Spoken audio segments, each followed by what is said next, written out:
And we are live. We actually went live a half hour before I was trying to go live, but I don't know.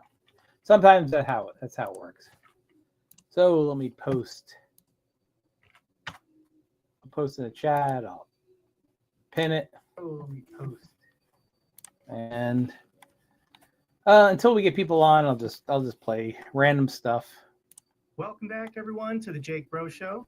Today we are joined by Congressman Seth Moulton. He represents Massachusetts' 6th Congressional District. He is a former Marine Corps officer, and I believe he's been a member of Congress for just over 10 years now. And honestly, I don't feel like talking about U.S. politics at all. I'd rather just have fun tonight, but I don't know. I have a feeling that this is only going to be like a 15-20 minute stream. Moulton, thank you so much for joining me. How are you doing today? I'm doing great. Thanks for having me on, Jake. So Seth Moulton, he's pretty well known. He's not a senator. He's a he's a representative from Massachusetts. For my audience members who have never met you before, can you give a brief introduction, a little bit about your backstory, and what issues in Congress you're passionate about?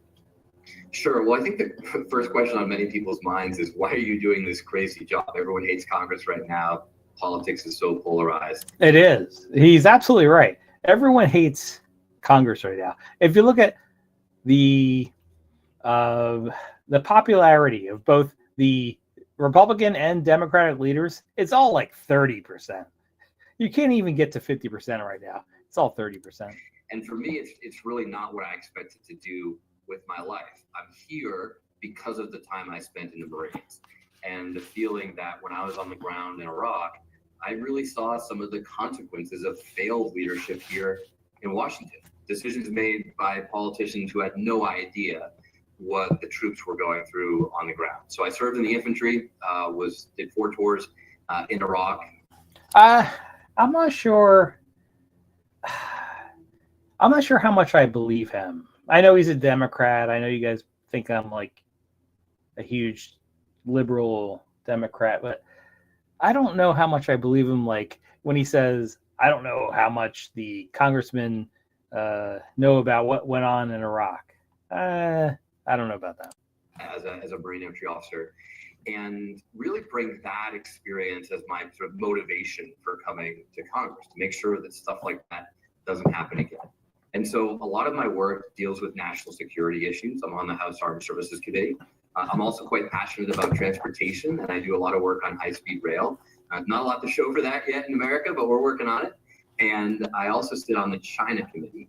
I think that's probably an important committee, saying the China. I don't know anything about the China Committee, but I would say if there is a committee called the China Committee, which sounds like there is, it's probably something pretty important because they're our biggest trading partner. The competition that we have with China and the threat of a war. Temu, I love Temu, but all our Temu stuff just got jacked up by 145%. With China is one of the single most important issues that America faces today. So I don't know, is that a good background?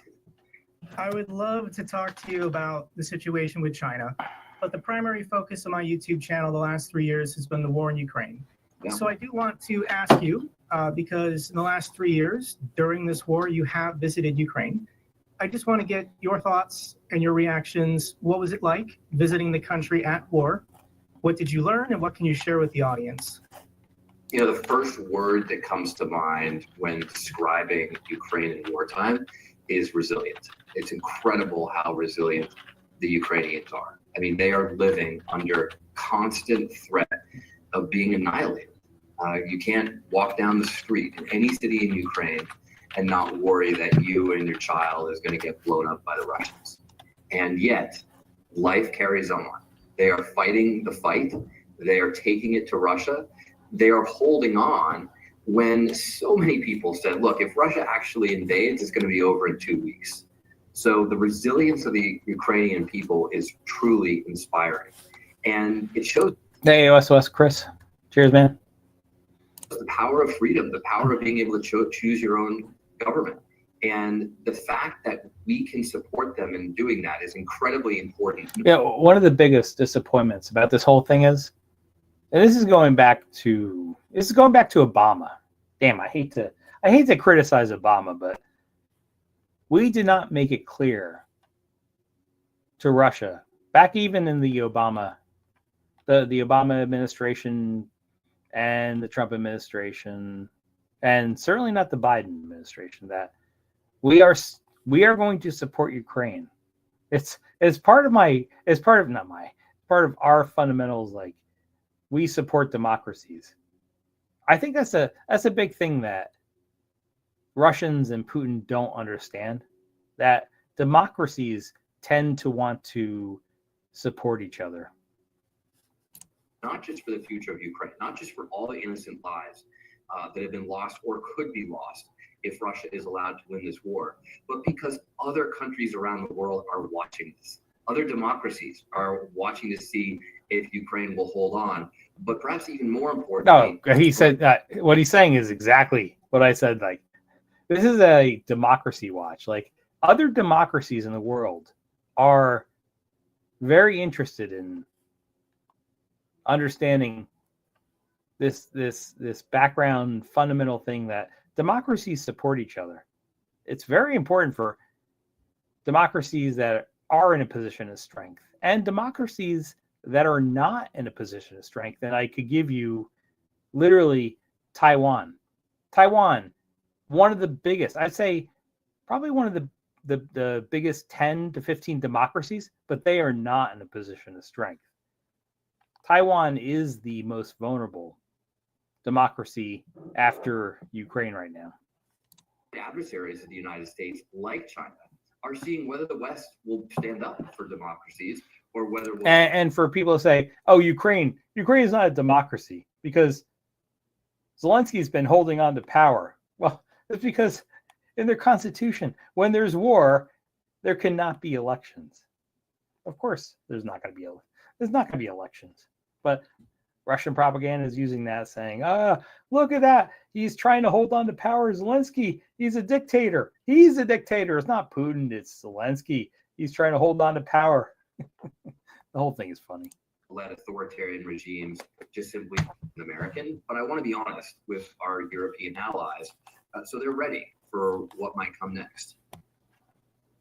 You did mention, I guess I have to use the term, former National Security Mike Waltz. Can I just get your thoughts and reactions on his dismissal? This is an interesting thing. So what Jake Burr is talking about right here is the dismissal of Mike Waltz as the National Security Advisor, NSA lead. for people that are very anti-Trump, but very pro-Ukraine, this was a really tough call, because of all the people in the Trump cabinet, of all his 17, 18 cabinet members, Mike Waltz was probably number one or number two pro-Ukraine. So it's actually a very, very difficult thing for people that are actually very pro-Ukraine but anti-Trump. I guess I'll leave it at that. Trying to sell it as a promotion to UN ambassador, but yeah, promotion to a movie prize. Okay. I just want to. If you're fired from one job, why would the Senate confirm? I don't know. Maybe I'm thinking. Oh no, the Senate. Oh, the Senate could actually very easily confirm. I kind of disagree with Jake Bro here. He's saying that if you're fired from one job, how could you get confirmed in another job? Yes, very easily, in my opinion. But you did personally know Mike Waltz. You worked with him on the Armed Services. I actually like Mike Waltz. I was hoping, of course, everything I hope for the Trump administration does not come true. So I was hoping Mike Waltz would actually keep his position, because I think he's a good guy. He just made a mistake. And based on his previous statements, I thought he was competent. I didn't have anything personal against him compared to some of the other actors in this White House. Yes. When Jake Bird says compared to some of the other actors, like Pete, I'm gonna post everything on Signal Hegseth. Like, why would Pete Hegseth, who who posted classified information on Mike Waltz's chat. Why would he be able to keep his position, but Mike Waltz can't? The whole thing is just so stupid. I viewed him as a rational, sane voice. So in the last 100 days, what happened? And obviously, Signalgate, the Atlantic journalist being added. I don't believe that was the real reason why he was fired. But if you want to transition this question into your thoughts on Pete Hegseth, you can take this question any direction you want. Mike Waltz got fired because he's competent. And this administration. He's throwing down the gauntlet. He's like, Mike Waltz got fired because he's competent, which is actually probably true. If you say that his biggest mistake was inviting someone to a chat, if that's his biggest mistake, everything else he's done is pretty competent. So I kind of agree with Representative Seth Moulton here. Competent people in national security. They seem to want people like. Oh, look at that! It's our Secretary of Defense, who's been accused many, many times of drinking on the job. Not that I'm not drinking on the job right now. I'd say I'm drinking on the job, but it's much more important that Pete Hegseth does not drink on the job. Who is a human wrecking ball. He's brought nothing but chaos to the Department of Defense. He spends much more time defending himself than defending our troops or the United States of America. And that clearly is the model that Trump wants. He wants to surround himself with people who are total mess like himself. So Mike Waltz. Hold on. Did he just say Trump wants to surround himself? Hold on. I have to review this. I don't know if I agree with him on this. And that clearly is the model that Trump wants. He wants to surround himself with people who are total mess. Okay. So he's going. Seth Moulton is going a little bit too far here. Trump does not want this. He does not want people to surround themselves with a total mess. But yeah, I understand why he says it. It's wrong, but I understand why he's saying that. Like himself. So Mike Waltz, the old Mike Waltz was very principled, someone that I worked with in a bipartisan fashion on a lot of different things. In fact, he and I did a long trip to the Western Pacific. We went to Guam and the Philippines and Taiwan to really understand that problem. It's too bad he didn't go to Thailand. They could have gotten a totally different perspective on life if they went to Thailand. Imagine that they went to Thailand. We served together on some task force. I mean, he's someone that I really enjoyed working with in the Congress. And then a couple of years ago, he started just changing his views on things, clearly in an effort to cater to Trump. And he was successful enough that he got this job. But I think he didn't change himself enough to be a Trump sycophant. And so that's why the sort of deep state MAGA people have tried to get him out for a long time. Laura Loomer, this total lunatic conspiracy theorist who Trump trusts, came and gave. I would agree with that. Laura Loomer is not someone to be trusted. Gave the president a list of people that get fired, and it seems pretty obvious that Waltz was on that list. He wasn't fired right away. They waited a couple weeks, but now he's gone. And let's be clear, he has been fired. He's gotten a total booby prize. The Trump administration does not care at all about the United Nations. They completely disregard the organization. So Mike is out. And as a friend, as someone who knows him, I'm frankly disappointed. Like, if you're going to get fired on principle, like so many people have in the past under Trump, and go out with your head held high, standing up for the values that you embody with your long career of public service, both in the National Guard and in Washington. But instead, Mike seems to still just be following Trump around like a dog on a leash. And it's not going to look good for Mike in the long run. I agree. I totally agree. It's not going to look good for Mike Waltz in the long run. What are your thoughts on the other, what I would call traditional conservatives just trying to survive in the party? People like Marco Rubio, who I guess is also now the National Security Advisor temporarily, but even retired Lieutenant General Keith Kellogg, who was Mike Pence's National Security Advisor during Trump's first term. Do these people just view themselves as patriots and they're trying to survive within the administration to offer sane advice, and that's why they're going along with all this daily nonsense and madness? Like, to the average American, we just don't understand why are people still legitimizing Trump? Why are they still participating when he is deporting U.S. citizens? All right, He's let's pause. disappearing people to a goop. Let's pause this chat right now. Let's go to the other one. There's a huge thing going on now. It looks like India and Pakistan are going to war. Let's find out the latest on India, Pakistan going to war.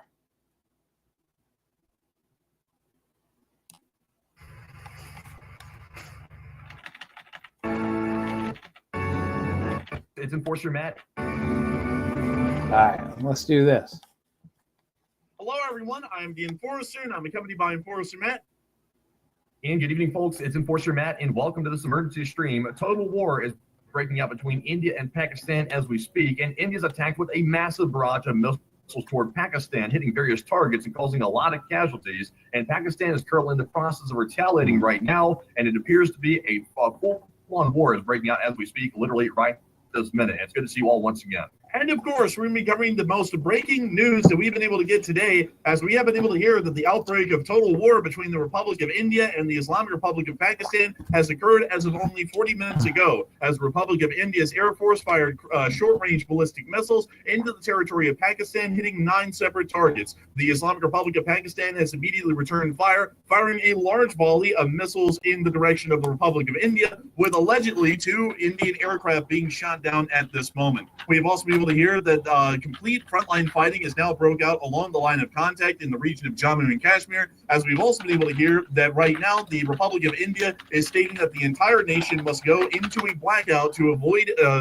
certain areas being specifically targeted by the Islamic Republic of Pakistan. Yeah, this just broke out. This just broke out. It's like we kind of knew this was coming. It's the India versus Pakistan, but we should all hope that nuclear war does not break out, because the one thing that could happen if nuclear war breaks out between these two, Russia could use that as an excuse to start attacking Ukraine and the West. And if they use it against Ukraine, they're pretty much going to use it against anyone.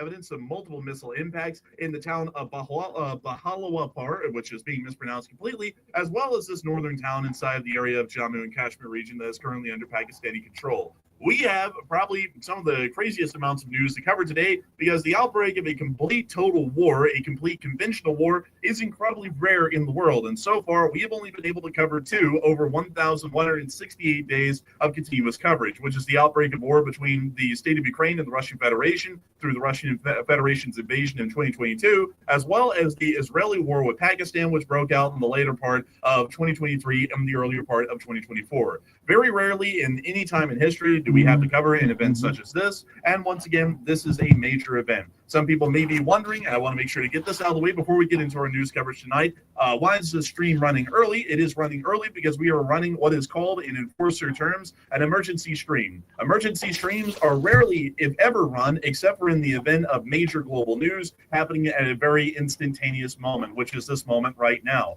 Others may be asking, will there be a later stream tonight covering the Ukraine war? The answer to that is no. For the first time in channel history, we are actually going to be combining every single news segment in the entire world in our breaking news emergency stream segment right now. We will be covering the war in between India and Pakistan first and foremost, but we will be later on going into the news about the Middle East with the Yemeni Houthis in Israel today, and we also will be covering the situation in between the state of Ukraine and the Russian Federation later on during the show. But I can guarantee you that that will be much farther in the night, as we are currently hearing absolute breaking news that is continuously evolving every passing minute inside of India and Pakistan. And to bring y'all into that major news that we've been able to hear right now, we were able to hear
on the news station. We don't have any video evidence of that, but right now, I don't know. Like, I want to talk to people. There's no one coming on, so I think we're gonna end it here. I'm gonna go listen to this broadcast myself. This is what I thought was gonna happen when I said, "Oh, I don't think anyone was gonna come on tonight." So I'm only gonna waste a half hour of my free 20-hour thing with StreamYards.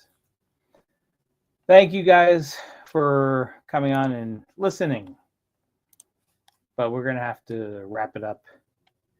Chop it up, pump it through, call it a night. Maybe tomorrow we'll have more interesting details of this India-Pakistan war, which might lead to nuclear war. I hope it doesn't, but it might. So, cheers, everyone. Let's try again tomorrow. Peace out.